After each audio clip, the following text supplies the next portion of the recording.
Good afternoon, everybody. Tashi the leg. So now, actually, we have been studying mainly about the 6 perfections. So I mentioned many times. Generally, there are 2 types of perfections. One is simply 6 paramitas. Second is the 6 prajnana paramitas. So, if you practice 6 paramitas only based on renunciation, based on the wisdom which is realized emptiness, not bodhicitta, then the practice become very simple practice for achieving liberation or achieving the samsaric happiness. If you wish to practice the Mahayana path, Bodhisattva path, then we must practice 6 paramita with the bodhicitta, then with the understanding of emptiness. Then 6 paramitas become 6 prajnana paramita. So within the 6 paramitas, prajnana paramitas, we already studied about first 3: generosity, ethical discipline, patience. Now, last 2 classes we study about joyous perseverance. Next, and we're going to study about meditative concentration and special insight. So you must know the link or the connection between bodhicitta and Buddhahood. The bodhicitta is the basis, is a very strong kind of great motivation for achieve Buddhahood for benefit all sentient beings. It's just great motivation. It pushes you for achieving Buddhahood to benefit all sentient beings. If you don't practice 6 prajnana paramita, bodhicitta just become great motivation. Never ever be able to achieve Buddhahood. Because in order to achieve Buddhahood, we have to go through many lifetimes.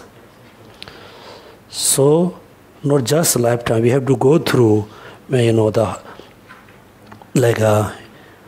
high realms lifetimes, like human being, celestial being. In order to achieve, high realms like a human being life, so we have to practice 6 paramitas, 6 prajnana paramitas.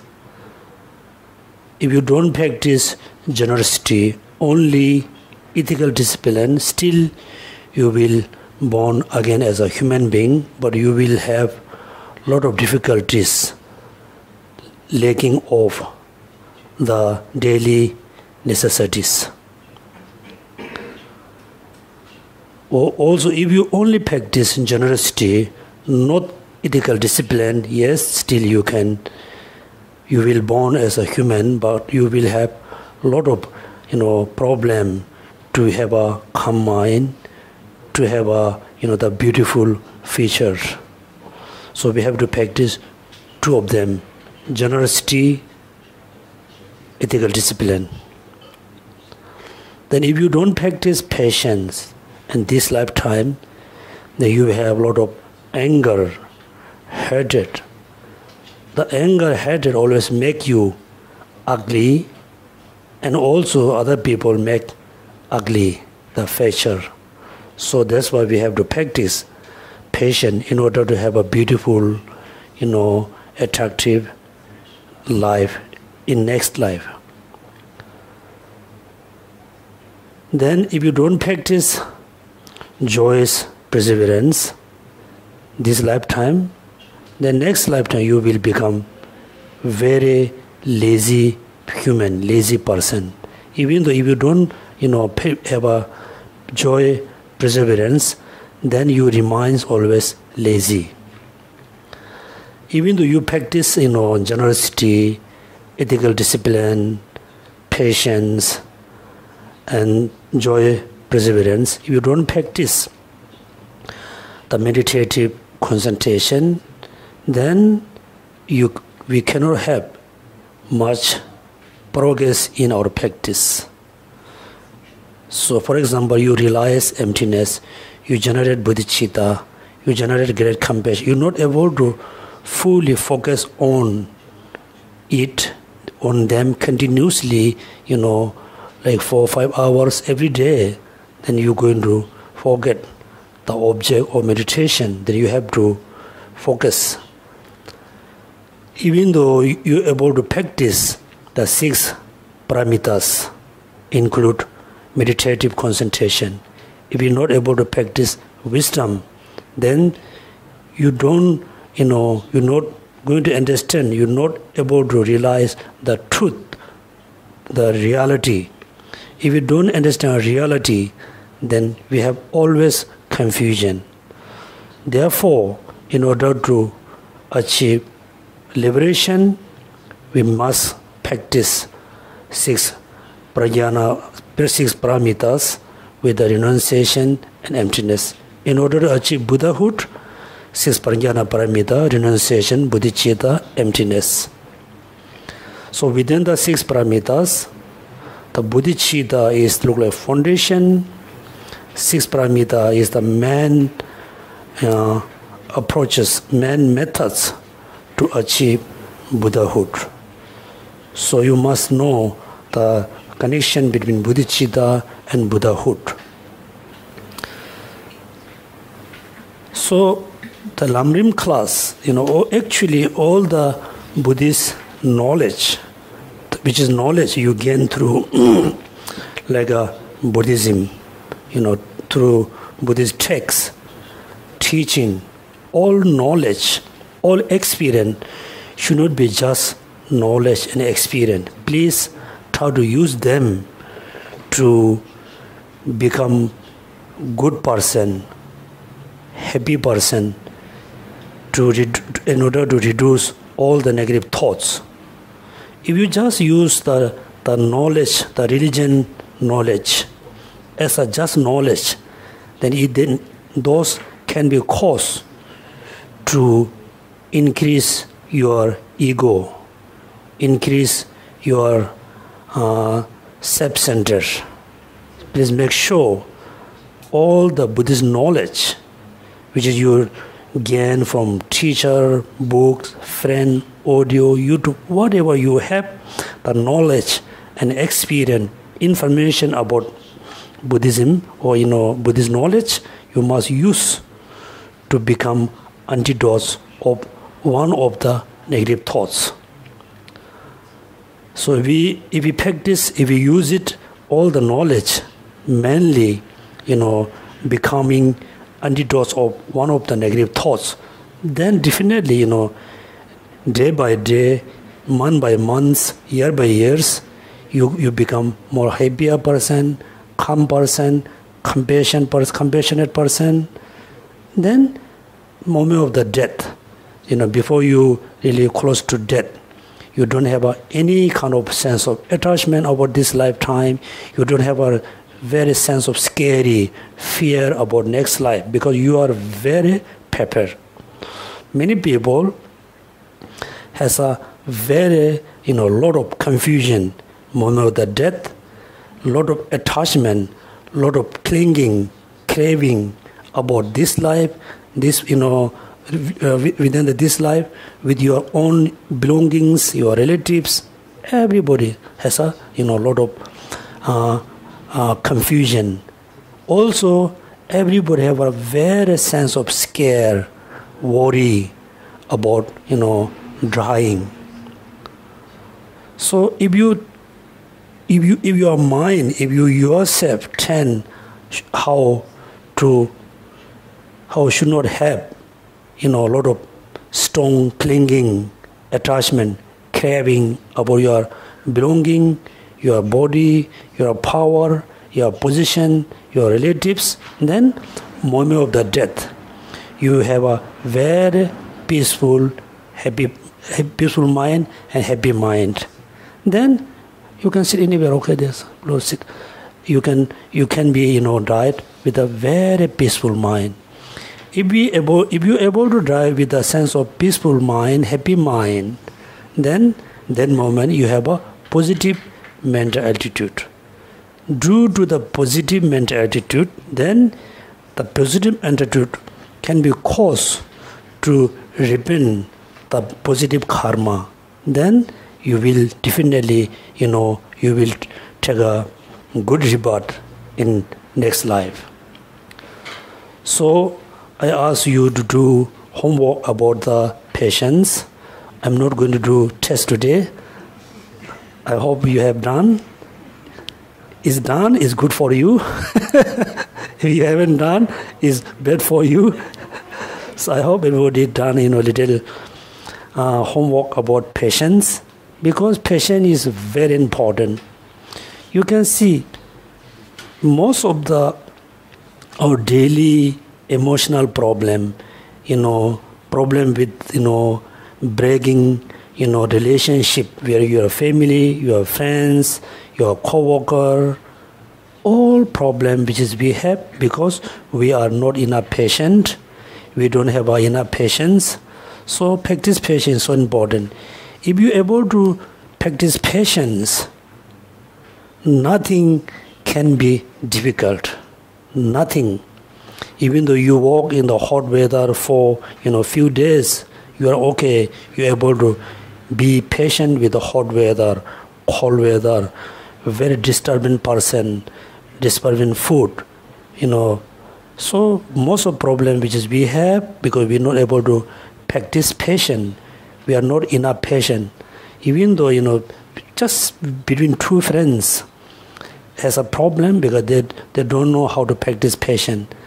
Then family level, nation, country level, there's all problem have because they don't know how to practice patience.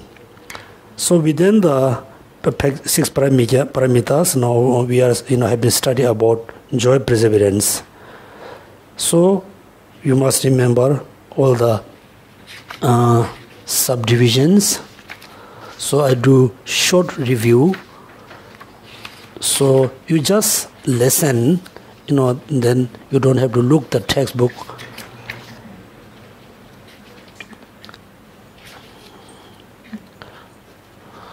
So what joyous perseverance is?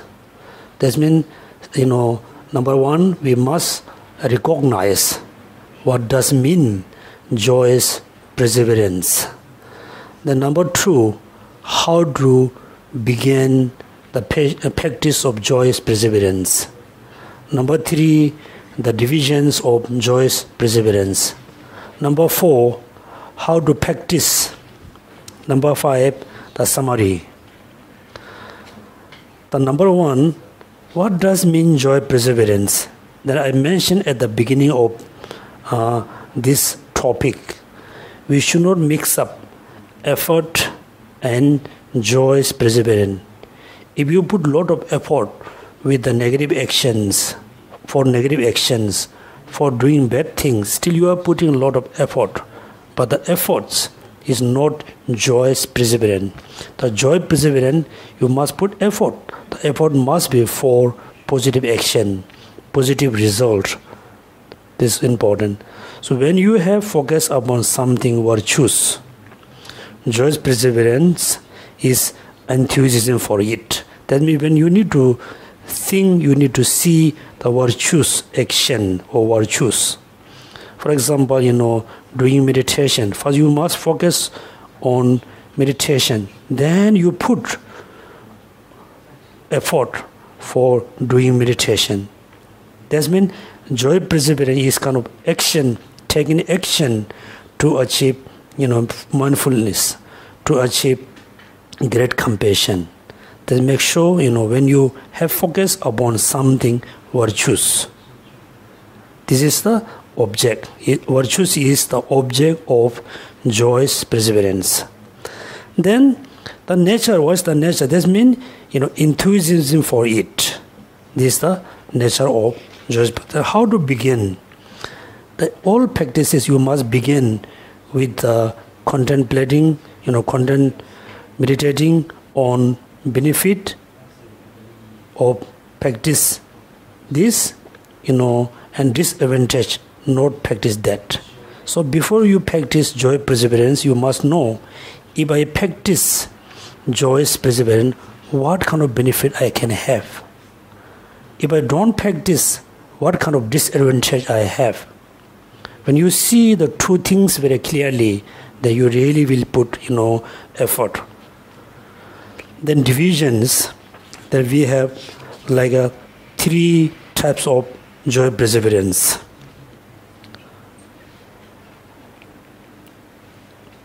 And number 1 are more like joy perseverance, right?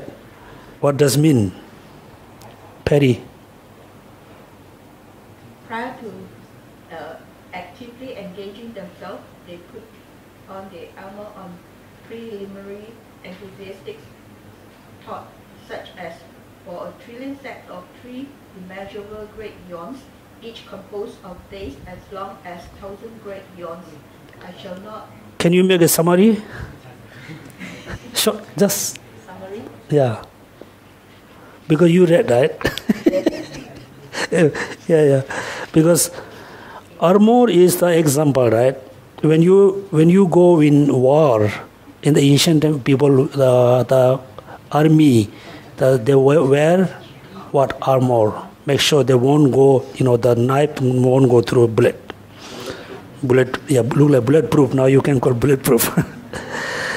So this one type of. This means when you practice, bodhicitta, any kinds of practice, make sure you won't get any discouraged.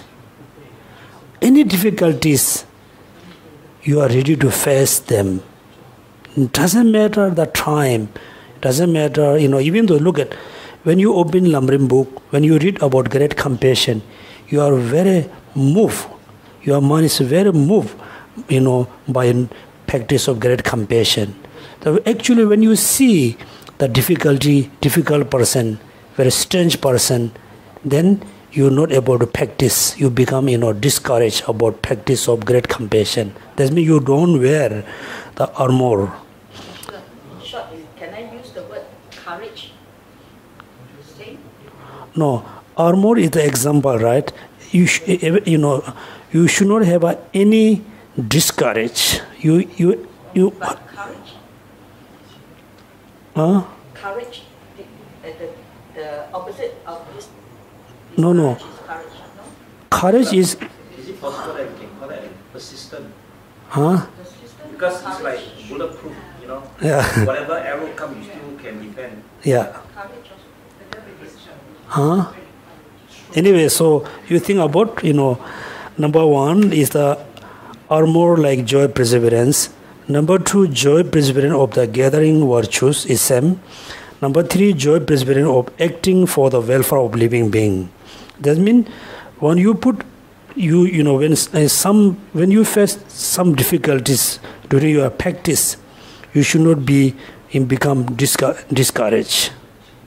You are ready to face any kinds of problems, any kinds of difficulties. Also, something you must put, practice joy perseverance for gathering virtues. Sometimes you must put joy perseverance, in order to have good things for living beings. Then, next, the methods. How we can, really practice, how we can developing the joy perseverance. The methods of developing joy perseverance, there are 4 methods.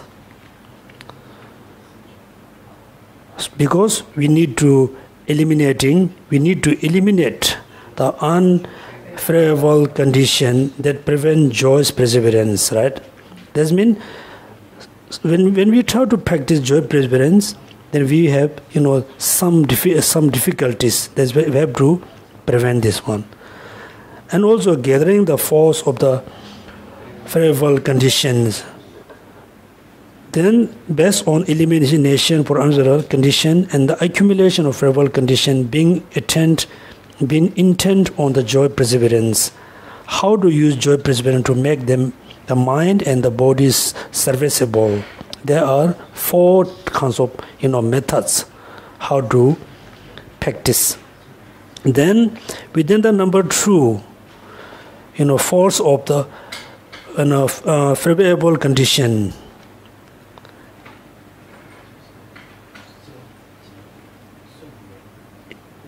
Then stopping the laziness of the procrastination, stopping attachment to the ignoble activity, stopping discouragement of self-contempt.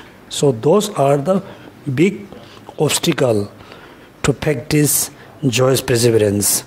Now you read one by one. Next, we just go directly to the gathering the new kind of topic, page number 195. Gathering the force of the favorable conditions. So in order to practice joyous perseverance, we need 4 conditions, very important 4 conditions. Condition number 1, aspiration. Condition number 2, steadfastness. Number 3, power of joy. Number 4, you must memorize. Everybody must memorize all of them, the 4 conditions. Condition number what? Number 1. Simple, you can say aspiration. Number 2, steadfastness. Number 3, joy. Number 4, relinquishment. Right? Relinquishment. Aspiration. Right? Aspirations. So whatever you practice, any kinds of practice, you need really strong aspiration. Strong aspiration. If you have a strong aspiration, want to do something, then you are able to do. If you don't have aspiration, you cannot. Then even though you have a very strong aspiration, but if you don't have the steadfastness, right? Fastness, then you cannot achieve your goal. You have a strong motivation to achieve something, but your mind is not stable, right? Stable. You put a lot of effort today, but tomorrow you forget. Then you cannot achieve what you want to achieve. That means step number 1, aspiration. Step number 2, steadfastness. Then step number 4, joy. Joy, right? You have for example, everybody have a strong aspiration to practice dharma, right? But many people don't have the steadfastness. You don't have the stable mind. You think every day, I want to practice dharma, You try to practice dharma for 5 minutes, then you cannot. That means you don't have the step number 2, which is steadfastness. Yes, you have a very strong aspiration. You have a very stable mind to practice dharma, but you don't have a joyness. You are not happy. You are not practicing dharma with a sense of happiness, right? If your teacher asks you to do practice in compassion for 2 hours, you are not happy, right? You are not happy about. You say, yes, I will, but you just maybe open your book, then you play with the phone, or just texting, or drinking, or eating, or watching here and there. But you don't have the sense of joyness.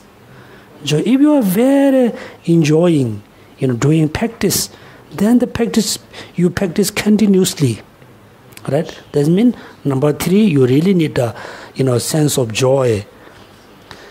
Then you have three of them: strong aspiration, very stable kind of mind, very sense of joy, happiness to practice Dharma. But when you face difficulties, problem, if you're not able to eliminate, then you cannot practice any practices. Particularly, you cannot practice joy perseverance.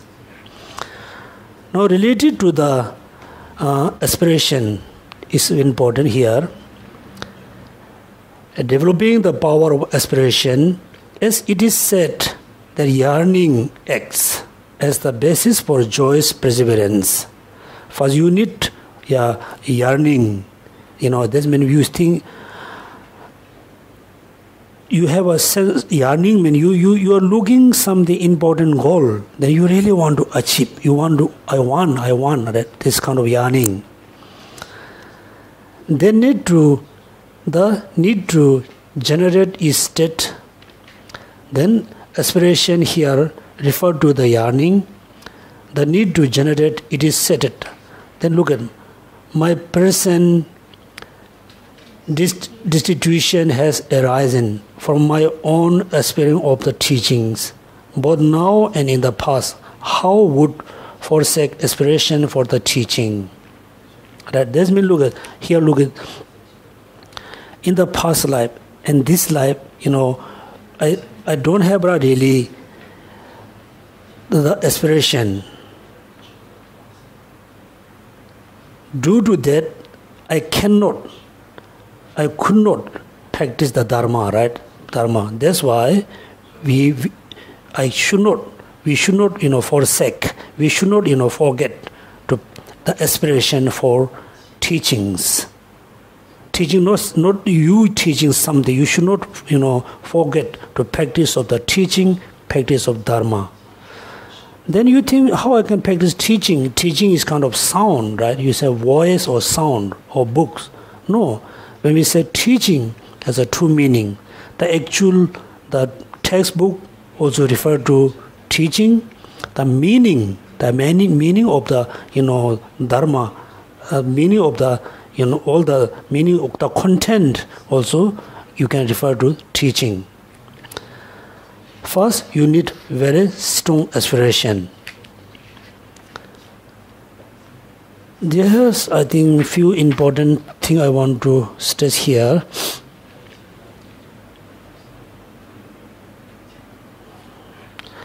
Next, this means, there's a quotation. This means that the way to develop aspiration is to meditate on how pleasant and unpleasant effect arise from the virtues and non-virtues, karma, respectively. So, what does mean, develop aspiration? That means you need to see two condition of pleasant, condition of unpleasant. When you think about the condition of unpleasant, then you need a strong aspiration to eliminate the cause of unpleasant, the condition of unpleasant. When you think about the condition of pleasant things, pleasant condition, then you really need a strong aspiration to generate, to have a more. Then two types of aspiration. One for aspiration for elimination, one aspiration for develop. Right? When you have this kind of two aspiration, then easily, continuously you will eliminate the condition of unpleasant effects. You continuously generate the pleasant effect. So you need two practices, which is two types of aspiration. Look at this is because it is taught that the faith act as the basis for yearning, that the faith of conviction in the two types, karma and their effect, will generate two kinds of desire to eliminate non-virtuous karma and to adopt virtuous karma. Furthermore, you consider karma and its effect is general. It is particular the causality underlying the benefit of the bodhisattva deeds and the faults of the volunteering them. Right? That means when you, before you practice any kinds of practice, particularly joy efforts, first you must see the two types of pleasant, two types of kind of effect, pleasant and unpleasant. Whole our life we go through. When you say I'm not happy, that means you are going through the unpleasant situation. When we say I'm very happy, we are going through the pleasant situation. How the pleasant feeling, the pleasant moment, the pleasant situation arise? That means behind the kind of pleasant situation or pleasant moment, then there's a lot of good condition arise. Due to the good condition, all the pleasant thing arise. When we have an unpleasant feeling, unpleasant moment, unpleasant situation, then we think about why I have this. Then we must know behind them there are a lot of condition which is arise all the unpleasant. Right? That means in Buddhist practice, very foundation of the practice is practice of law of causality. You always very careful, that the rules, or if we can say directly, the law of cause and effect. There's no any kind of powerful human being, something very powerful which is create your happiness, which is creates your unhappiness. Nothing. Everything just depend on cause and condition. That's why aspiration. Then number two,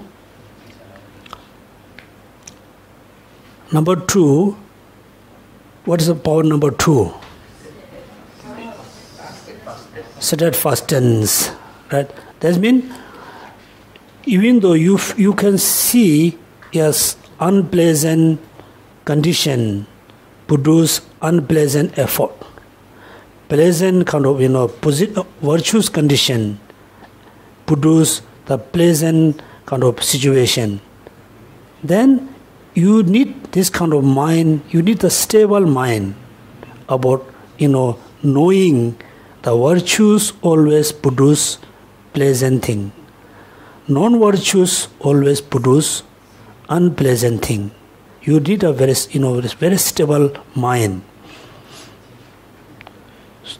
This means you can see some of your friends, they attend teaching. First few days, few months, they are very enthusiastic to practice Dharma. Recitation, practicing, prostration, offering. Slowly, and they become very slow. Slowly, they totally give up all the practices because they don't have the steadfastness. Here, look at developing the power of steadfastness means that you bring to conclusion without turning back. Anything at which you joyously perseveres. First, do not intend to do everything. Right? That means once you start or practice, you should not turn back. How is happen? How it is possible? Once you start, you cannot turn back, because before you start practice, you fully able to see the benefit. Right? Benefit. For example, somebody offer us job. So offer us job. Then everybody not going to say, oh, I will take the job. Right? I will take the job. Nobody going to say, I will take the job. So before they take the job, before they accept the job, the person if individually really think I should take or should not take. If I take, I will get all the benefits. When you see all the benefits, then you definitely take the job. You never, give up the job because you can see all the benefits, right? You use something, right? Loyalty, what? You use some other words, benefit. Then, when you work for the company give you some, yeah. Anyway, of course, salary, then bonus. When you say big bonus, then you really, never give up. You can say the big bonus, big bonus. So before we practice Lamrim Dharma, you must see the big bonus, company of the Dharma. Look, big bonus. That's why you need, first do not try to do everything. What you ever do with the joyousness. First, do not intend to do everything. Examine the situation carefully, right? Carefully. If you see that you can do it, you engage in it. When you see I can do it, then you engage in. Whereas if you cannot do it, you do not engage in it, right? So that's why all Buddhists, they never think I can do or I cannot do. What the master says, they say I will do, but they never think I can do or I cannot do. They just, start to do practice. That's why Tsongkhapa says, if you see that you can do it, you engage in it. Whereas if you cannot do it, you do not engage in it. You should not even start in the first place thing. You will do for a while and then discuss, right? That's why first you never think I can do or I cannot do. You just start. Then for a while, then you discard. Till you give up. The reason is that if you become habituate to give up in the middle, what you have committed yourself to do. So you already have a commitment to do something, then you give up in the middle between. Then you got habit. Habituate. Then you will do same thing many times. Then what is the dangers? Then look at. Then through this conditioning, you will in other life again abandon your commitment to the training, right? Then if you ever have a bad habit, then you give up. Then slowly you have, very kind of tendency in your mind. Then in the next life, also you are doing same thing. That's why, first you think I should do, I should not do. I can do, I cannot do. That's why I hope you remember Lamrim said, some of the Bodhisattva deeds you cannot do right now, which you able to do now, you do now. Some kind of Bodhisattva deeds, practice you cannot do this moment. You have a strong aspiration to do the practice. For example, giving life, giving your body. At this moment we cannot do, but we could do practice of great compassion, love, kindness, patience. Life we cannot give because we are not the 10%. This kind of practice, you just do a lot of aspiration, do a lot of, like praying. That's why it's so important, everybody, should not give up your practice. Before you start, you think very carefully, then you engage. Furthermore, you will not accomplish other virtues because you will be thinking of, carrying out of your earlier commitment. There will be inferior result because you turn away from your earlier commitment, and your earlier commitment itself will not be fulfilled because you did not follow through. Then you practice, for example, compassion today for a few days. Then you keep up the practice. Then next you try to practice other things. After a few months, also you give up this practice. This means, in Tibetan we say, it look like catching marmot like a small animal, right? Marmot, right? Marmot is the sound like peep, peep, peep. In Tibet, in Ladakh, we have very common is you can see in the mountain. When the bear catch, they catch one, but the bear don't eat. They just press, press it like this. Then try to catch one catch, try to catch, one's run away. Turn again like this. Yeah, go again catch, put, one's run away. But there's no animal. So our practice same like the same thing. Huh? Today we try this practice, tomorrow we change. Tomorrow we try, day after tomorrow we change. So look at, so we really have to build solid foundation for our practice. Very solid, very gradually. And also, when many people thought, practice Lamrim is so simple.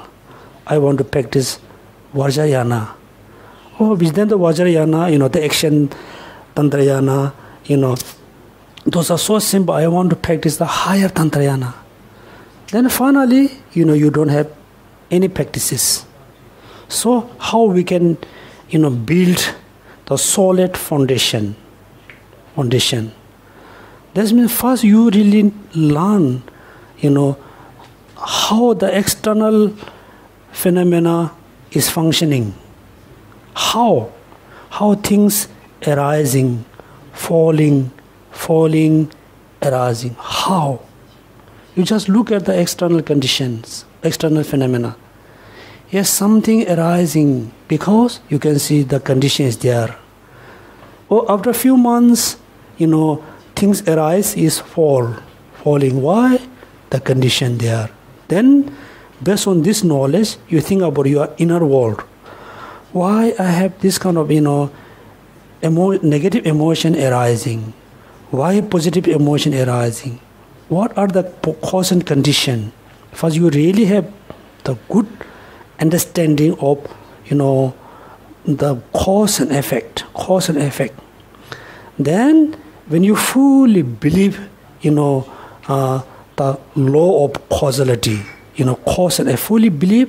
Second, then you fully believe in karma, the root of the karmas. Then you think about how I can eliminate. Can I just eliminate simply doing practice chanting? No. Then I must go through a lot of practices. Right? Then slowly you need to learn the true truths. The true truth are the very kind of foundation of how things arise. Then finally you are going to understand, try to realize the ultimate truth.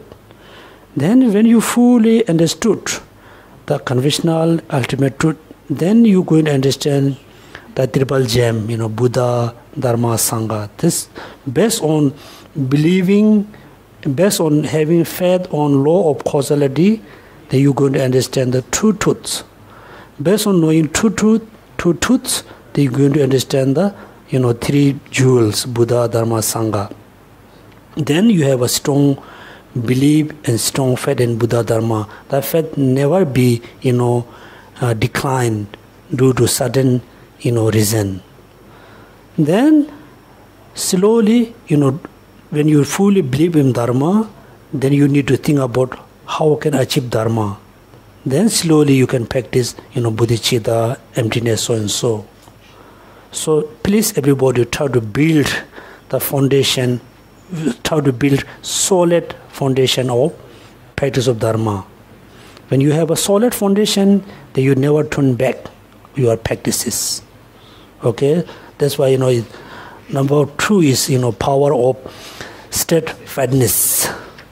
And this kind of advice by Lama Tsongkhapa. Next, developing the power of joy. Look at whatever we practice with a sense of joy, sense of happiness. That means while you are practicing, you are very happy. After you finish your practice, you are very happy. When you experience the result, you have a happy result, like a good result. When we look at many people practice Dharma as a like a punishment. Punishment, right? Punishment. So the somebody, oh, I have to practice because my teacher said. Right? No. That's why His Holiness Dalai Lama said, all the Buddhist practice based on wisdom. Wisdom. Whenever you practice with a sense of joy and happiness, not sense of ignorance. Right? That means power of joy. Look at, you develop the power of joy after the power of aspiration in intense yearning produce a joyous perseverance not previously present, and you have achieved the power of steadfastness. So you able to develop the power of joy based on true power of aspiration, power of what? Aspiration, steadfastness, fastness. So this is very important for us. Next, we just move page number 201. The power of relinquishment. So, yes, you have the 4 powers, 3 powers. Now, the last power is very important because when we try to practice, we have a lot of obstacles, right? If you become physically or mentally fatigue from your perseverance, you must rest for a while. Very important advice. Okay? During your practice, if you feel physically tired, take a rest. Mentally tired, feel tired, take a rest. Should not force. Take a rest. Otherwise, you will become exhausted and very disheartened. Right? If you feel so tired, then next you don't want to do practice. Right? That means you must practice. If you feel tired, take a rest. Then again, continuously practice. Otherwise, you feel very exhausted and very disheartened. Thereby, later perseverance, you joyous perseverance. Then later, right?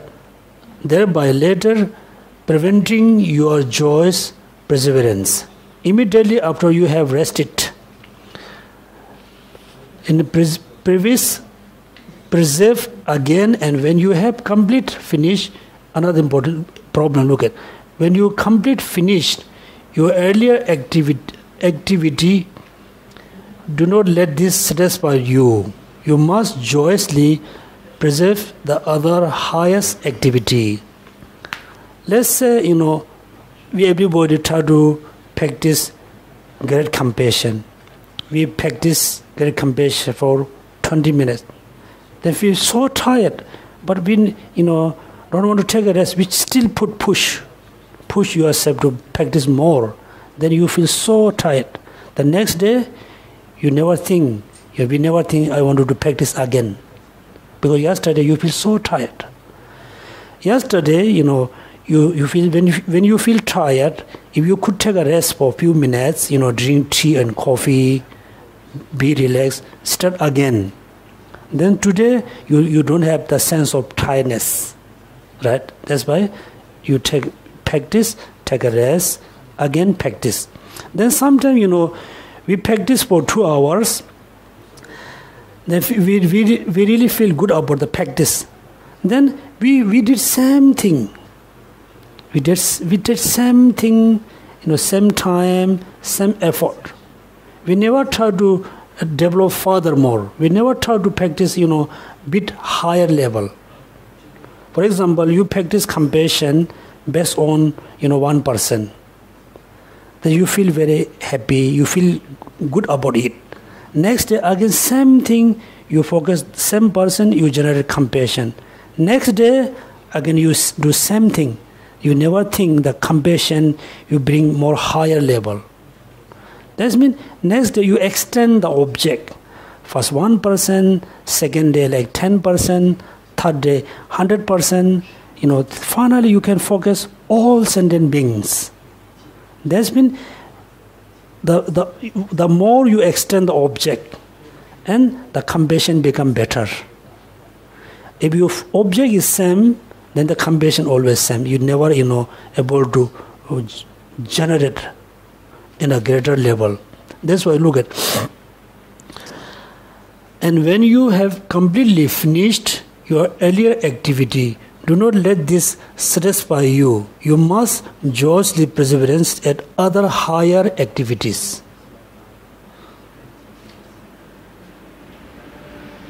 Then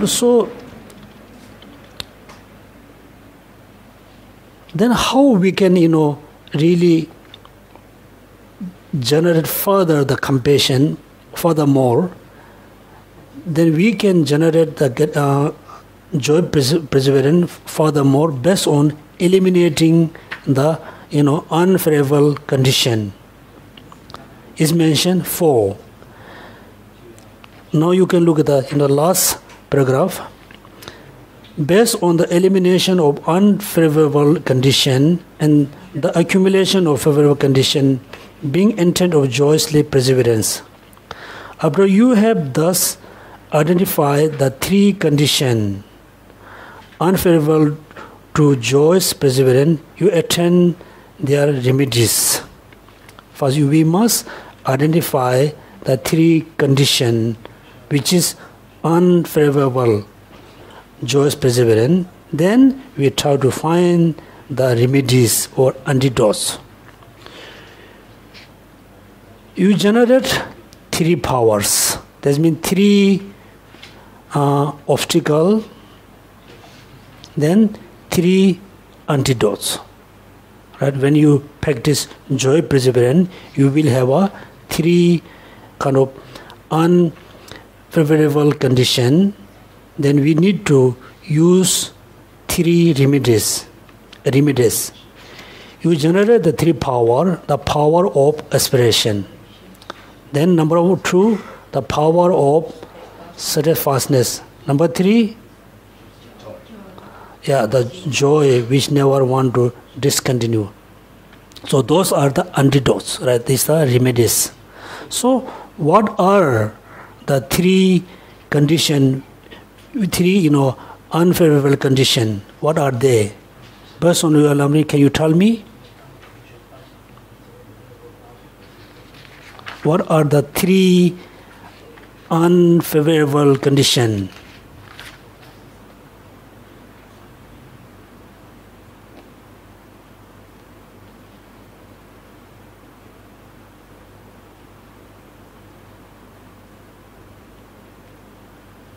Can you tell me?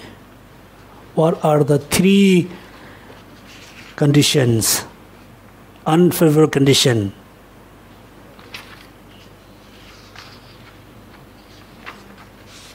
Can you find in the page?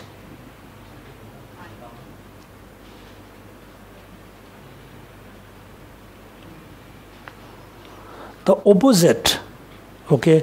The opposite of the 3 antidotes are the,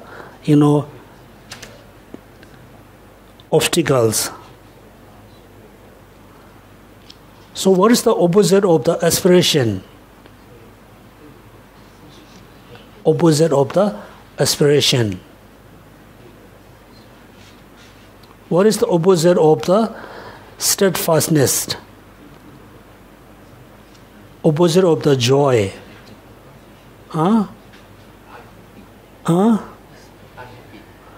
Yeah, aspiration.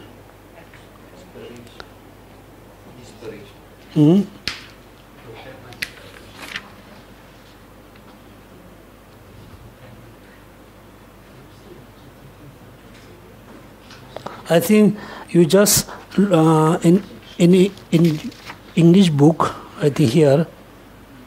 Procrastination. Huh? Is it procrastination? No.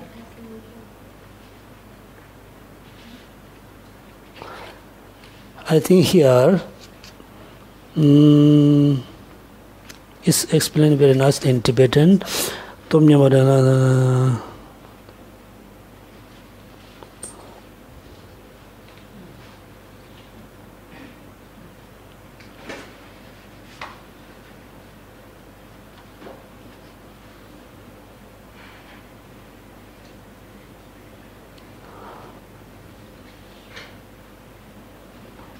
I think here taking the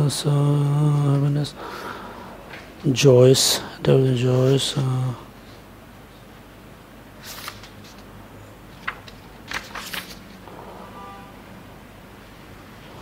I will check.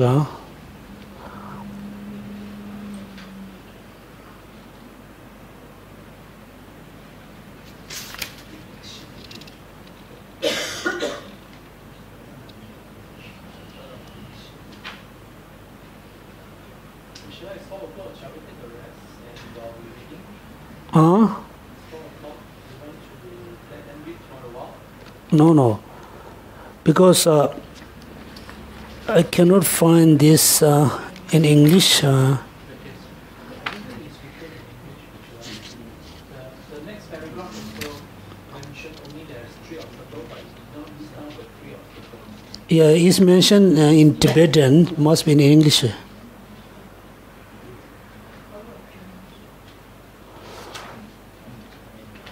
In Tibetan, is look at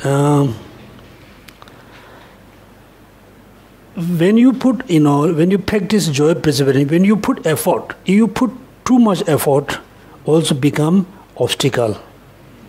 But you put effort, and also you must take a rest. If you very much relax, then also is become obstacle of the practice of joy perseverance. That means you must put effort as a water stream. Right? Water stream. This must be somewhere. Yeah, here. I think just above the C, right? Last paragraph C, Podova also said, the scores of Simudua is the Tibetan name. For instance, never get there, but the score of the Chungwa, taking the time at the start until the reach. Likewise, practice can for the. This part I cannot see very clear in the English book. That's me anyway. So you must know the 3 antidotes. The 3 antidotes you must apply based on the 3 obstacles.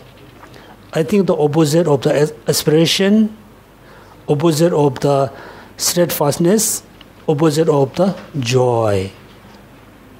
So when you feel, unhappy, you must use joy as antidotes.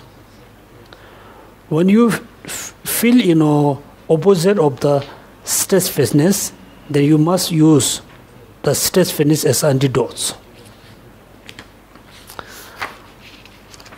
So this is kind of, the 4 powers.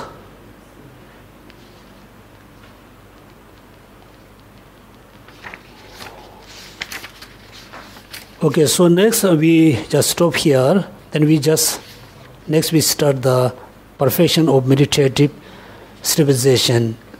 Also we have I think, class with the beginning of Lamrim class, but we go through one more. Because sometimes when we compare the Tibetan English, sometimes is missing. Sometimes the translator is a bit strange. Yeah. Okay, take a rest. Okay, it depends on the textbook, context. So in my monastery, we have a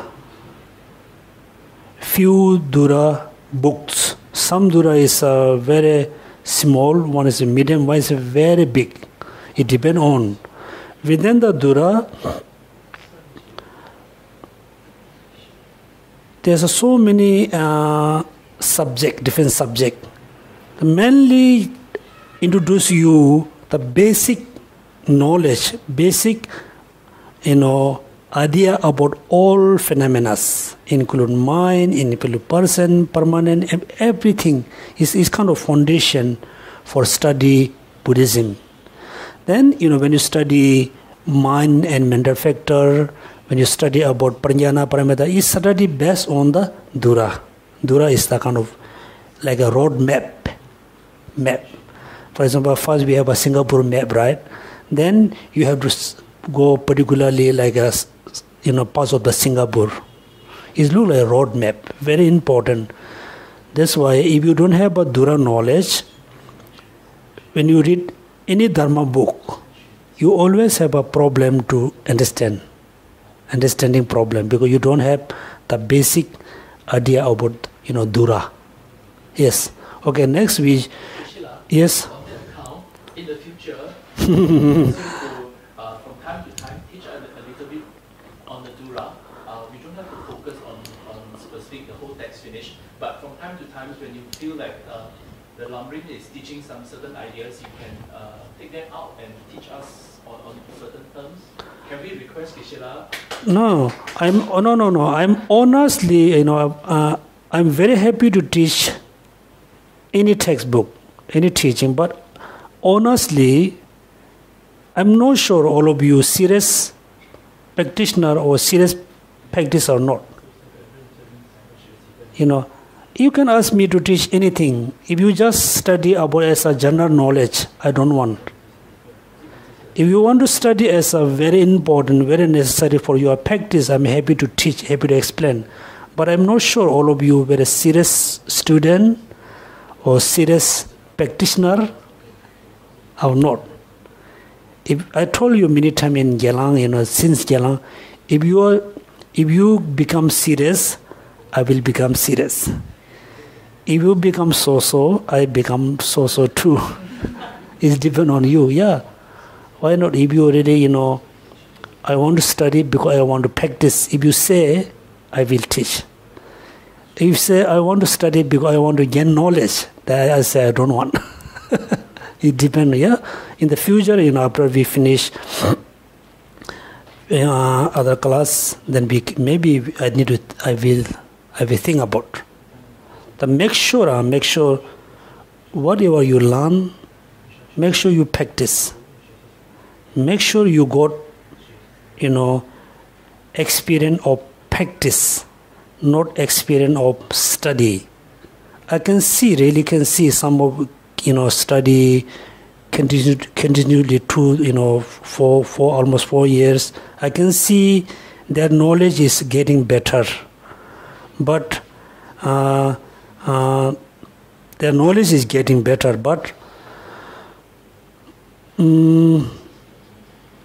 the mental attitudes, the habits remain same. I cannot see any progress. That's why, so now maybe let me think. Also, all of you think about study or not, practice or not. Okay. So next, page number 202 is there's few important things mentioned by Tsongkhapa here.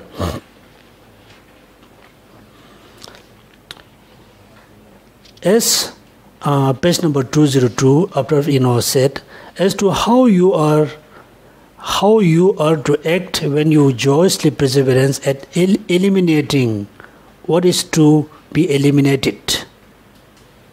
So using the joy perseverance for eliminating the negative things, right, negative emotions. Then how? The words is so important.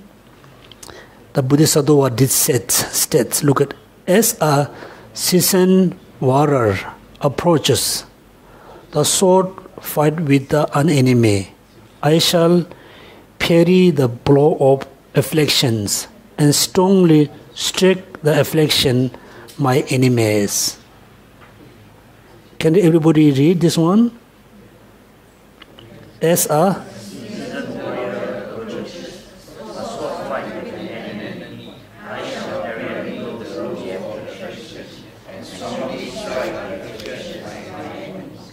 what does it mean? Huh? What is the meaning? It's a very important meaning. Huh? What does mean as a seasons water? The meaning seasons. Huh? Very tanned, very tan, and like very experienced, very kind of old warrior, right? Who know how to fight. Approach, right? The experienced warrior, approach a sword fight with the enemy. So they really have to fight with the enemy with a sword. But he has an experience, right? Look at, I shall parry the blows of the afflictions. What does it mean? Yeah, I shall parry the blows of the affliction and strongly strike the affliction, my enemy. Now there's an analogy, right? Afflictions look like enemy. The sword look like the concentration of mindfulness.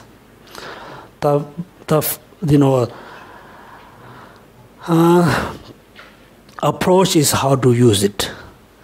That means the experienced soldier, when they fight with the enemy, they always think two things in their mind.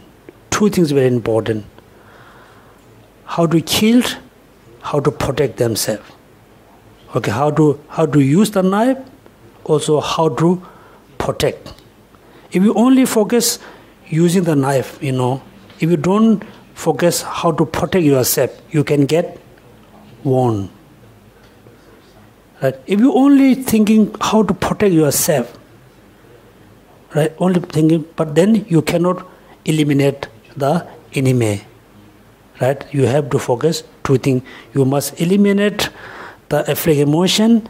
Make sure at the same time the other emotion won't harm you. Right? Look, for example, when seasoned warrior, the adopt, right, experienced one who are accustomed to activity of the fighting battle, enter into the sword fight act with their enemy, they do not put value only on destroying the opponent. Rather, they must accomplish the two things: skillfully avoiding the blow of the weapon directed at them and destroy their opponent. Right? Two things, right? Then, likewise, when practitioner battle their affliction, they must persevere as they become proficient in the two things, taking defensive the question and those avoiding the wound to their mind, and on the offensive destroying the affliction by applying their remedies. For otherwise, while they may use the remedy to stop the activities of the one portion of the affliction, they are either robbed by some aspect of virtues of the other affliction, or else they develop the great faults in their minds, so that they harm of their afflictions. Right? Now we know the example when the warrior fight in the battle, they must eliminate the enemy. At the same time, should not get any wound in their body. Right? Now the source look like the mindfulness. Now the actual practice, when you try to practice compassion for reducing anger, you are not just focusing reducing anger, right? Only not anger. At the same time, make sure you fully remember the mindfulness. You must have a mindfulness. That mindfulness look like protection yourself. Mindfulness. If you don't have the mindfulness, that means look like you drop your weapon. When you drop your weapon, then enemy harm you. Right? Same thing. if you only focusing, reducing anger, no mindfulness, then other, afflict emotion, harm your virtues. That's why so whenever we practice, we just practice, focus on two things. Try to eliminate the negative, one of the negative emotion, any negative emotion. At the same time, make sure you fully have a mindfulness. If you don't have a mindfulness, only try to eliminate, then even though while you are doing meditation on compassion, some other affect emotion arise within your mind, right? Mind. That mind can harm your virtues.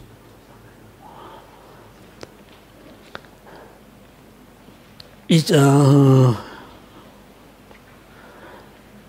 remedy to stop the activity to 1% of the affliction. They are either robbed of some aspect of the virtues by other affliction, or else they develop a great faults in their mind, so that the harm of the affliction and the creation of the virtues are equal. This means, look at, in one hand, you try to eliminate one of the negative emotions. You try to eliminate, you are eliminating. On the other hand, you don't have a mindfulness, other negative emotion arise at the same time. That means you are eliminating of the negative emotion, also arising negative emotion become equal. That means when you try to eliminate any negative emotion, make sure you have the mindfulness.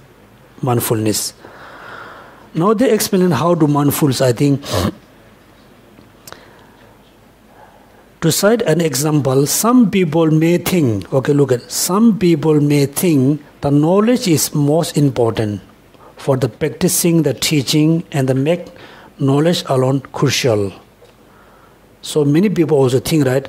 Some people think knowledge is very important, most important for practicing the teaching, and make knowledge alone very important, right? Many people think knowledge about Dharma is very important. When they then inquiry into the teaching, because they thought knowledge is very important, right? Knowledge is very important. Then they, inquiry, study about teaching. They dispel by means of the study the confusion of the ignorance. But meanwhile, because they were not cautious, right? Cautious by the other affliction, the mind stream is utterly renowned by the stain of the wrong behavior. Right? They thought study is very important, and they tried to, in the inquiry, they tried to, get the knowledge, but they never think, other emotions, wrong behavior is arise. Then some other people may think that the disciplining mind is much more important than the knowledge. First person thought knowledge is very important, not the practice. Second people think, practice is more important, not the knowledge. Other people may think that the disciplining mind is much more important than the knowledge, and thus emphasize meditation. Questioning away cautious about the enemy confusion, they either study nor learn the teaching, so that they becoming greatly confused about the engage in what is to be adopt and rejecting. Right? Some people think practice is very important, meditation is so important, we must meditate on something, not knowledge. But when they try to practice on something, they have a lot of confusion because they don't have the knowledge.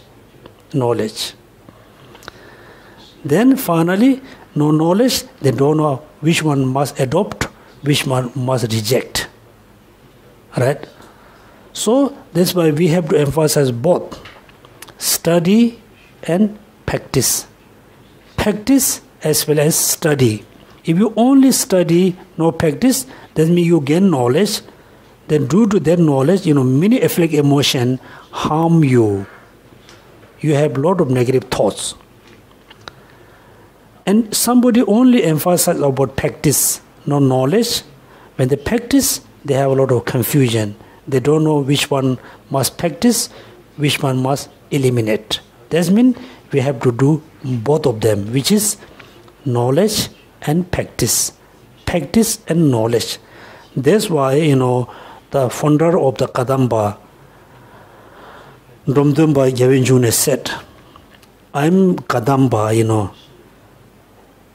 When we study about, when we receiving, hearing the teaching, we don't, forget reflection and practice. We don't forget two of them. When I reflect on the meaning, but still I don't forget the listening and practice. When I practice, also I don't forget listening, reflection and practice. I never separated listening, reflection, practice. Right? That means when you listen, when you study, you should not forget, reflection. When you also, you should not forget meditation. When you do meditation, also, you should not forget listening, reflection. You must combine three of together. Otherwise, your practice never become the right practice.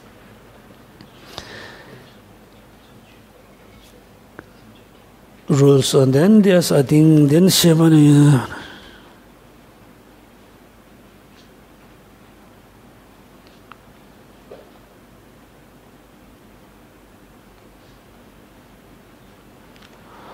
So then, if in a battle, your sword were to fall from your hands, right? The sword is example of analogy of the mindfulness. If in the battle, your sword were to fall from your hand, you would, without hesitation, immediately retrieve it out of fear of your life, right? So you are in the battle, you fall your knife from your hands. Without hesitation, what you do? You will just take. If you don't take, what will happen? The enemy kill you, right? That means when you meditate on compassion, you fully meditate on compassion. If you don't have, you forget the mindfulness. When mindfulness has gone, what happened? Some negative thoughts is just arise, right? That means it look like, the negative thoughts look like killing you, for example. It's very important, I think, advice by Lama Tsongkhapa, based on all the quotation. Where you are, without hesitation, immediately retrieve it out of fear of your life. Likewise, when you battle the afflictions and lost the weapon of mindfulness, right? The mindfulness is look like weapon.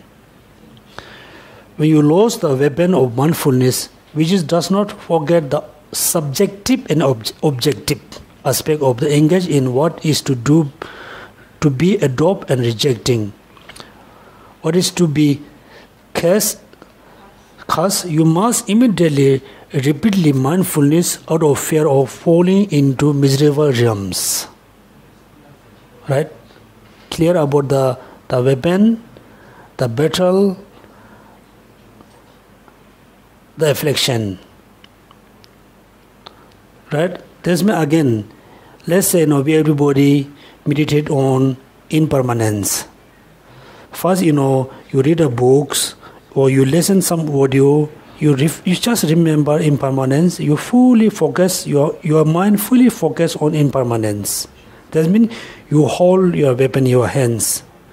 That means you try to eliminate what? The wrong perception about permanent.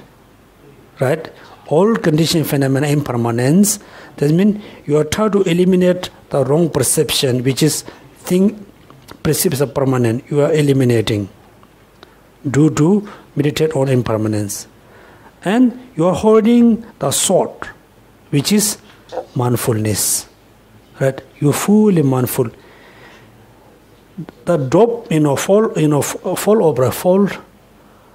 fall of your hands, weapon from your hands is what? Example what?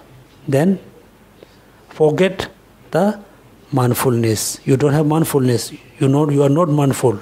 Then when you drop your weapon, then enemy harm you. When you forget your mindfulness, then what? Other negative emotion arise. Just 1 minute arise, then also you already accumulate negative karma, mental negative karma, not the physical. Okay, we have a physical negative karma, verbal and mental.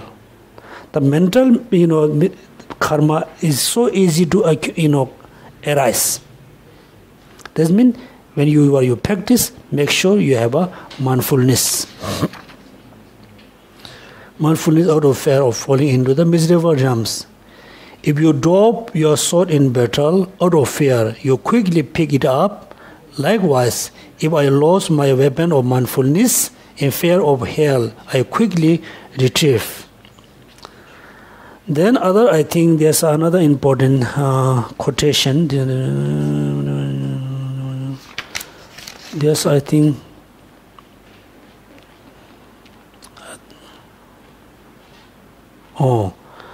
Next, there's a question.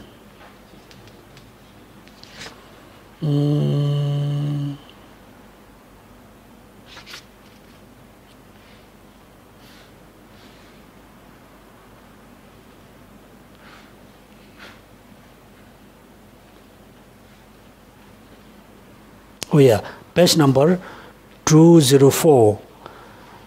There's a two question, right? The last question one. Question, well, how do those who want victory over the affliction apply mindfulness and vigilance? Somebody asked question, right? What the question was? How do those who want to victory over the affliction? This is the then reply, you must concentrate. No, you concentrate. Then the next sentence.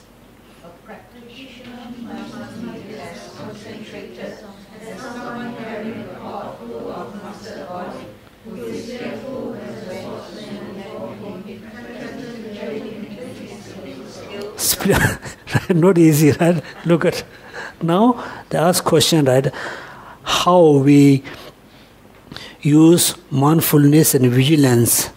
The person who want to victory over the afflictive emotions. So let's say, the person fully become victim of anger, right? Then how we should use the concentration and vigilance? What's the differences between mindfulness and vigilance? What's the difference? What is the difference between mindfulness and vigilance? What's the difference?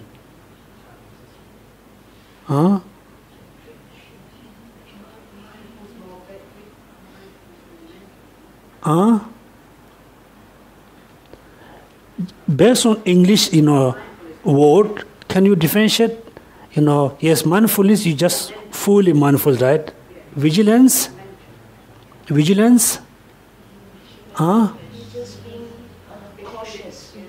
Cautious, yeah. With Tibetans, Tempa, I think it's Tempa Shejin. Tempa is fully remember the object, is a mindfulness. fully mindful to the object.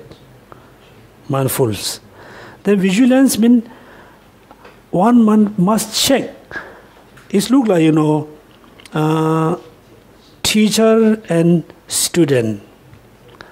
Then the student just asks, hold, the lid of the cup.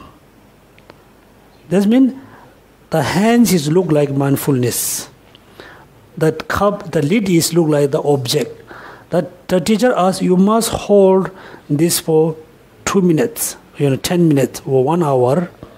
Then the teacher is always looking, make sure he continues to hold the lid or not. The vigilance look like teacher, That means within, at the same time, you have 2 minds. But let's say simply, at the same time, there are 2 minds. One mind fully focused to the object. Fully focused, okay? One mind. A second mind is just looking at the mindfulness. Make sure the mindfulness is fully mindful to the object. Right? One is look like what you call like a spy. Spy. Make sure he's spying the mindfulness. Mindfulness fully mindful object. The vigilance. Then the sentence look at. Which sentence here? Here. All quick good is when the mindfulness decline is virtuous purchase. Question, yeah, the sentence, right? The practitioner must be as concentrated as someone carrying a pot full of mustard oil, right? The mustard oil is like an object. Your hands look like mindfulness. You are the practitioner fully focused to the object. That means you hold the pot which is full of mustard oil. So who is next to you? Who is fearful when a swordman before him threatened to kill him if split a drop? Right? That means the enemy, the swordman is look like. What is the analogy of the swordman? No, here not. Practitioner, let's say who practice Dharma, the concentration is look like continually carrying the oil, mustard seeds. Then fearful when a swordman before him. So the man is next to you, he hold the sword. Say if you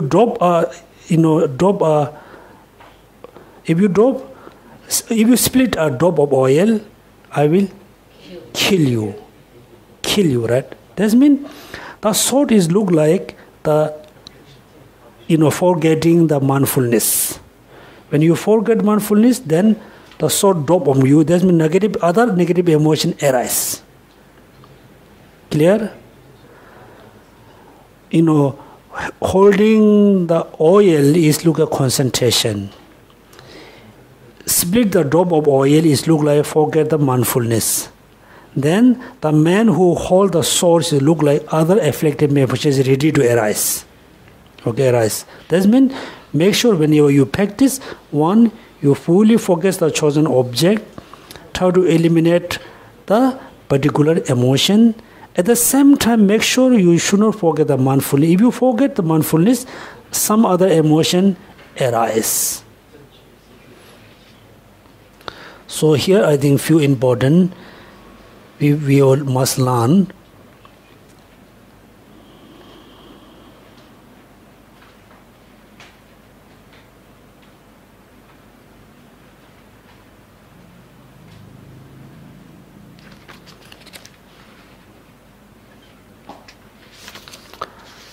Okay, now we just move the new subject, which is perfection of the meditative civilization and wisdom. Here, book number 2 is, very briefly explain karma bonding and special insight, very briefly.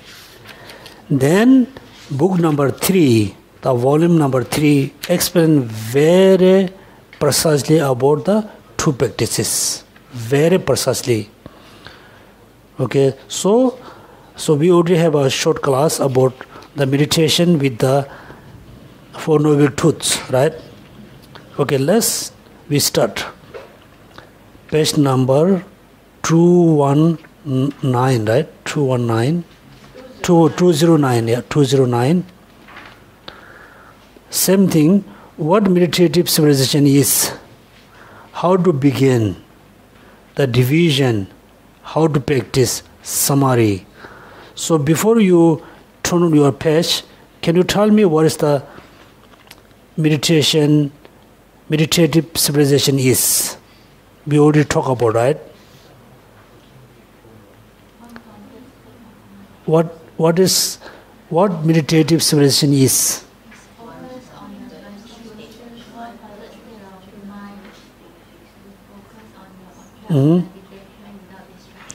To other things.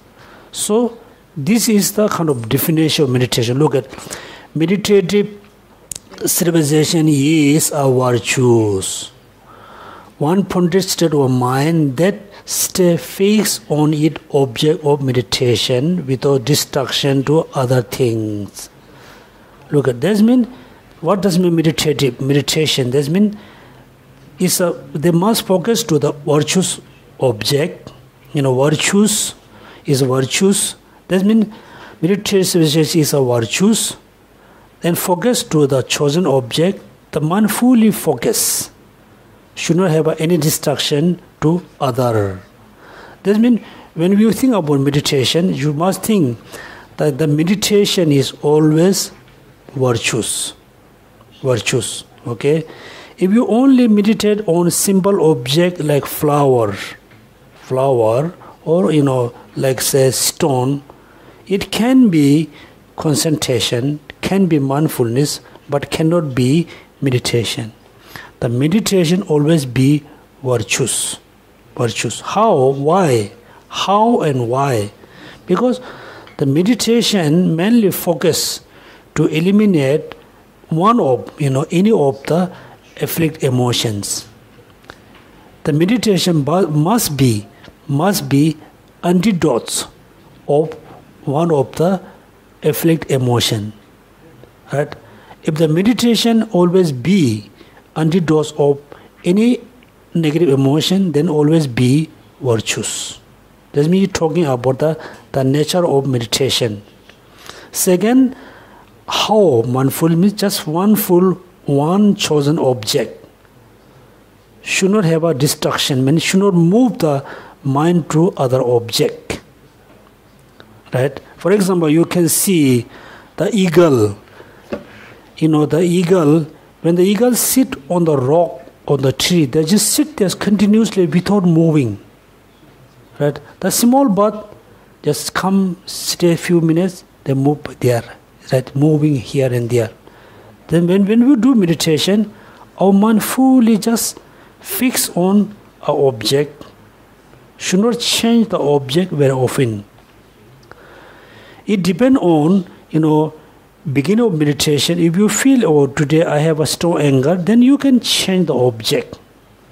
In order to accomplish, the single pointed meditation, you should not change the object very often. You first you carefully choose the object.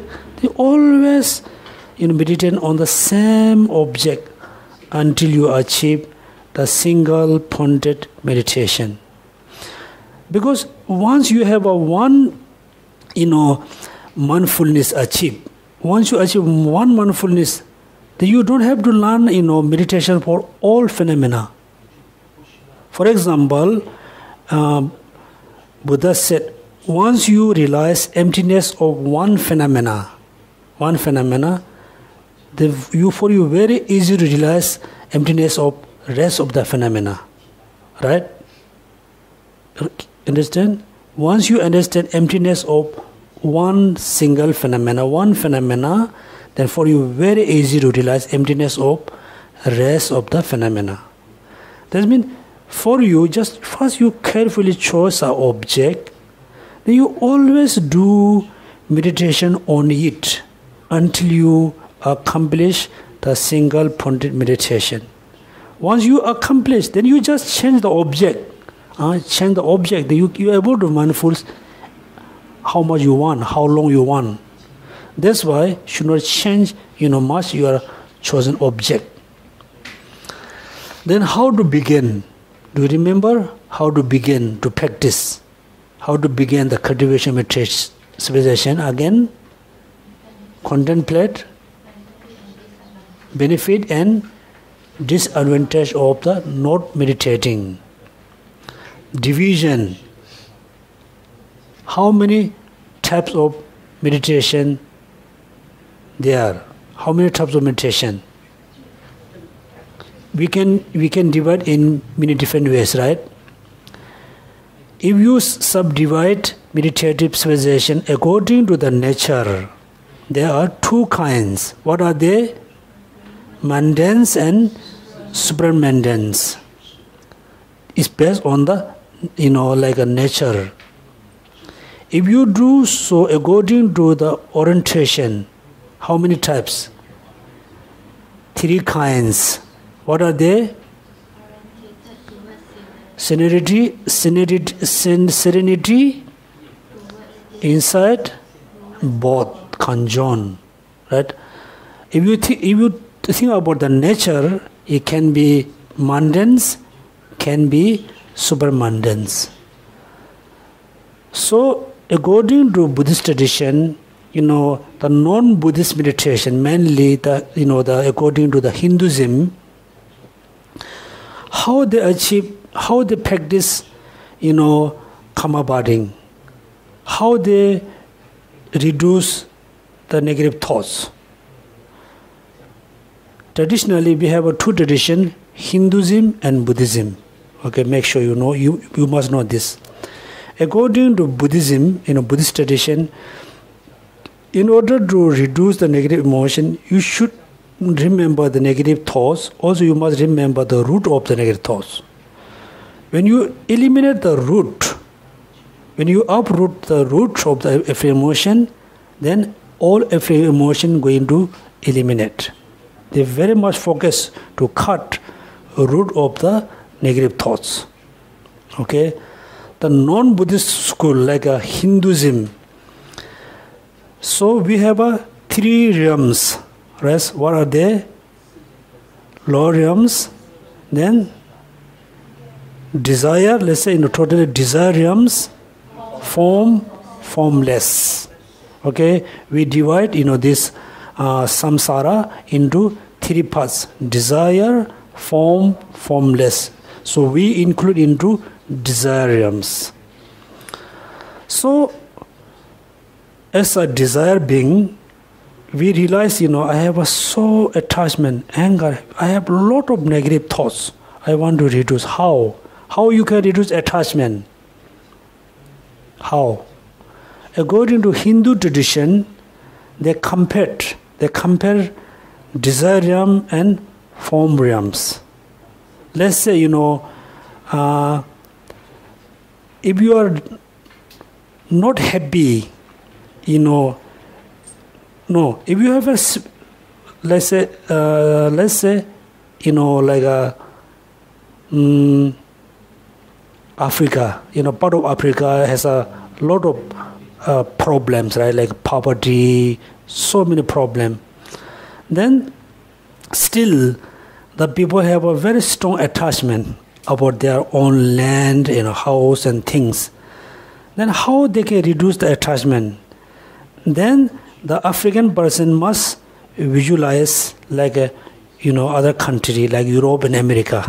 They must compare Africa, part of Africa which has a lot of problem. They must compare Europe with this own country. When they compare two countries, how the person feel it? How? That is the better place that I want to go. Yeah, they say, oh. Then slowly the person reduce attachment towards their own country, slowly generate attachment on like other country. Then finally he can say, oh, this country is much better than my country. The person reduce attachment. For example, we are desire realms. We have a very strong attachment about our desire realms. Now we must compare the form realms, and the desire. So we have a lot of problem, lot of sickness. Our life is too short. If you compare like two realms, slowly you reduce the attachment and the desire realms and generate desire of the form. Then due to this, the comparison, reduce attachment, anger of desire realms, but not fully eliminate, reduce. This we call the maintenance, like a meditative civilization.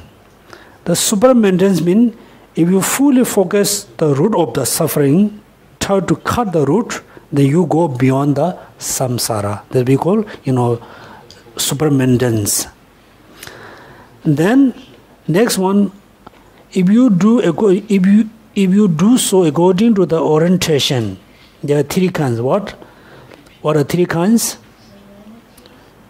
Yeah, oriented towards a serenity inside both. That means, someone can meditate only serenity, someone can only meditate on the spiritual insight, someone can both. That means at the beginning you must do practice of serenity. When you fully achieve serenity, then you change the practice as a spiritual insight. When you fully accomplish spiritual insight, then you must come down.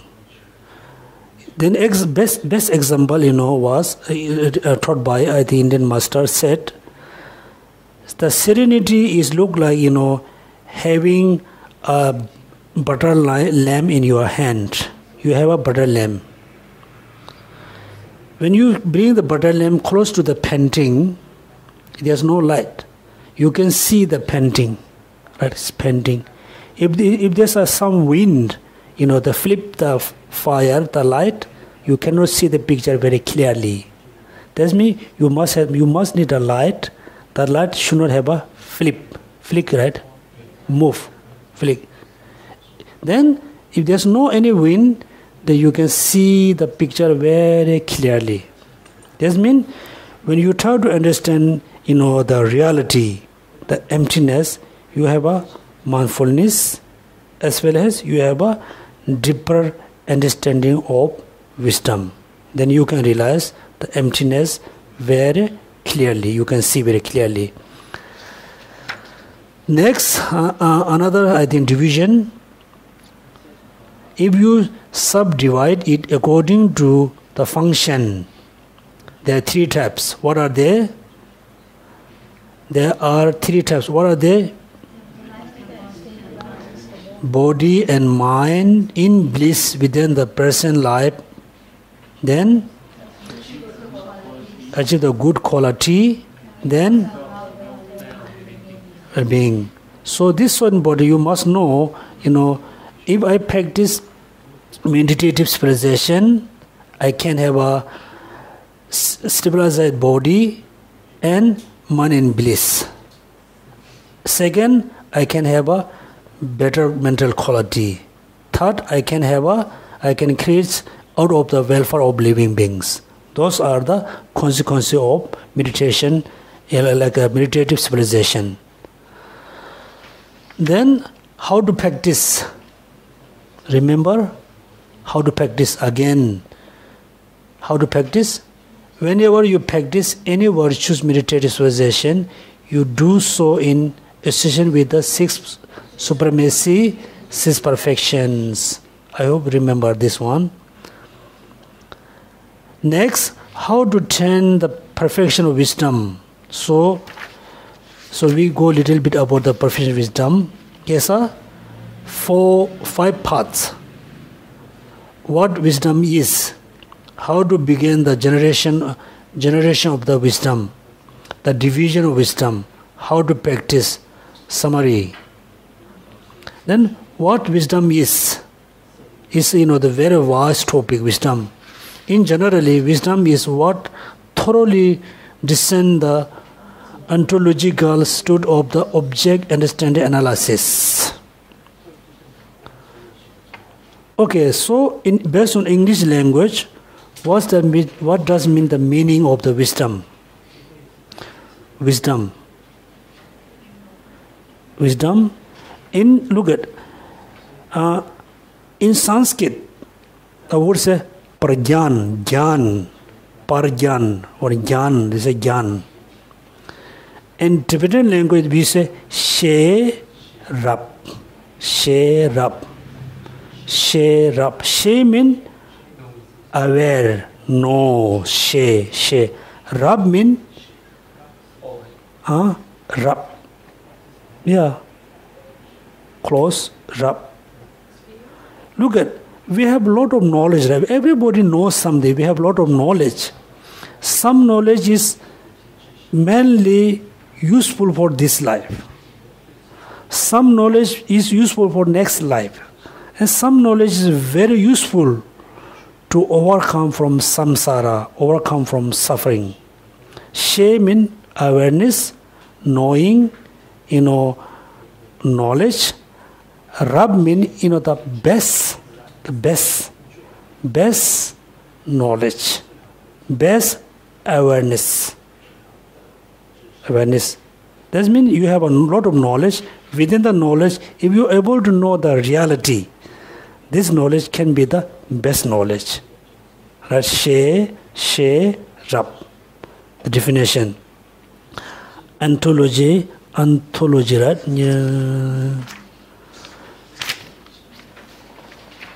Ngobola chura duna mesheba la tabe ngobola chura jana kamne ribina ngaba.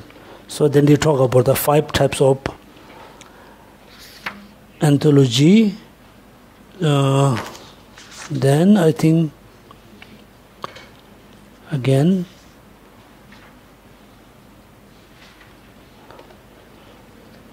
same. I think the definition, how to practice, division. So how many types of wisdom we have? The division, 3. What are they? Division. Yeah, conventional.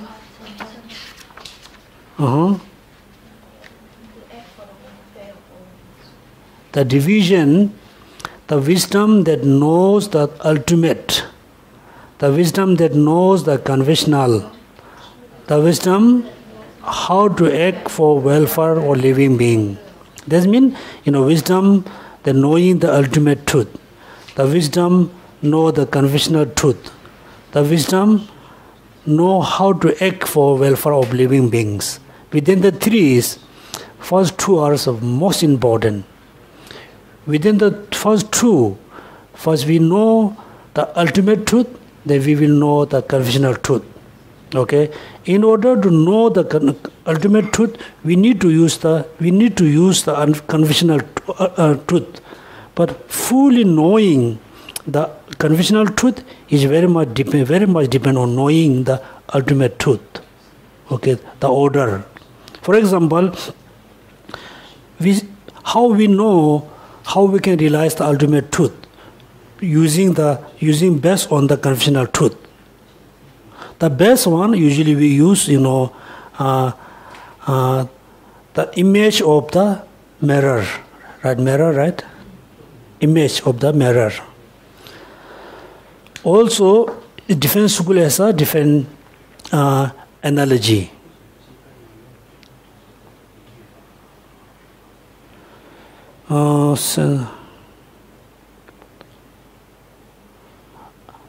Within the Madhyamaka, how many schools are there? 2 schools, 2 sub-schools, right? What are they? Consequency and I think autonomous school, right? Consequently, autonomous school.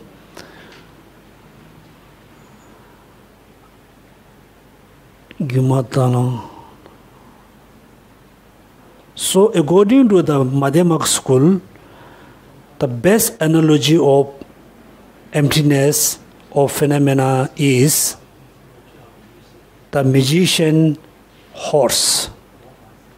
The magician horse and animal, the magician. According to the Chitta Mantra school,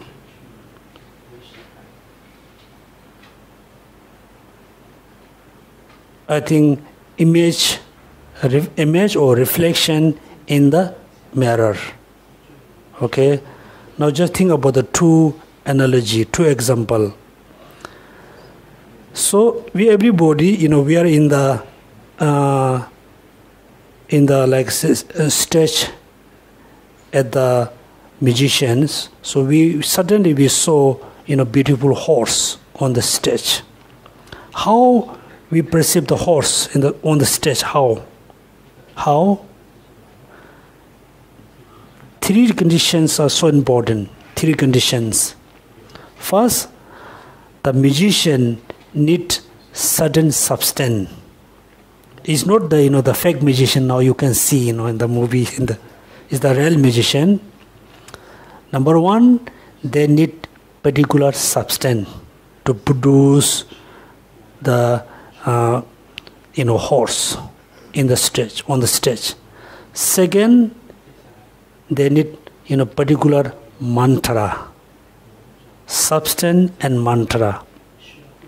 Third, the people who able to see the magician horse, their mind must be polluted by mantra or sound or smell. If three things come together, then you can see the magician horse. Okay. Now this is the example. Now the magician horse is example of things exist as a permanent. Things exist as a permanent. For us, we can perceive all phenomena exist as a permanent, exists as a independent, right? We can see how we perceive things are permanent, things are as a independent phenomena. How? Why we have this kind of delusion? Why? Yeah, ignorance. Now you need to link, the substance, the mantra, the polluted mind. This one side. Now we are the person who are watching the magician horse, right? We are. Now why we have this kind of illusion? We have, look like the substance we have in our mind. Substance. Then the mantra. Mantra we have because many lifetimes our mind is very familiar with the independent phenomena, permanent phenomena. We have strong habit. We have a very strong mental imprint. Things exist as a permanent, as a independent. It look like the the mantra. Then the substance. What is the substance we have in our mind? Substance, right? Then due to that reason, we can see things as a permanent, as a independent. So Madhyamaka use the best analogy for realize emptiness as a magician horse. Chitta Mantra school use the reflection in the mirror. Those two analogies is very popular in the Mahayana schools. So this, how we can understand the ultimate truth using based on the conventional phenomena. But we should not think I realize conventional truth. Okay, we don't. We haven't yet. After you realize emptiness, then you will realize conventional truth. This table is conventional truth, but when you see the table, when you realize this table, it doesn't mean you realize conventional truth. No, you cannot. So there's an order. This means, there's a three types of wisdom.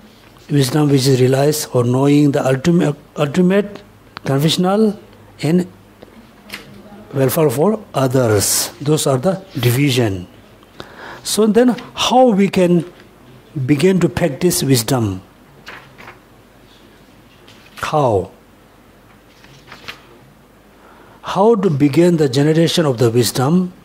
The way to begin the generation of wisdom is to contemplate the benefit of generating wisdom and the faults of the not generating it. Since I've explained the benefit and faults of having or lacking the wisdom of reality, selflessness, in the insert section, I will not elaborate on it here. So, Tsongkhapa said, I will explain everything more in detail and precisely in the next chapter, which is the wisdom chapter, which is the book number 3. But as a homework for everybody, please read page number 212 from 212 all the way to 222. That's me page number 1, 2, 3, 4, 5. Let's say page number 5.5. So it's so important. Everybody must read sentence by sentence, try to understand the benefit of practicing wisdom. There's a very few important, many important quotation. You must read sentence by sentence and really need to understand the benefit of wisdom. Also, disadvantage of not practicing wisdom.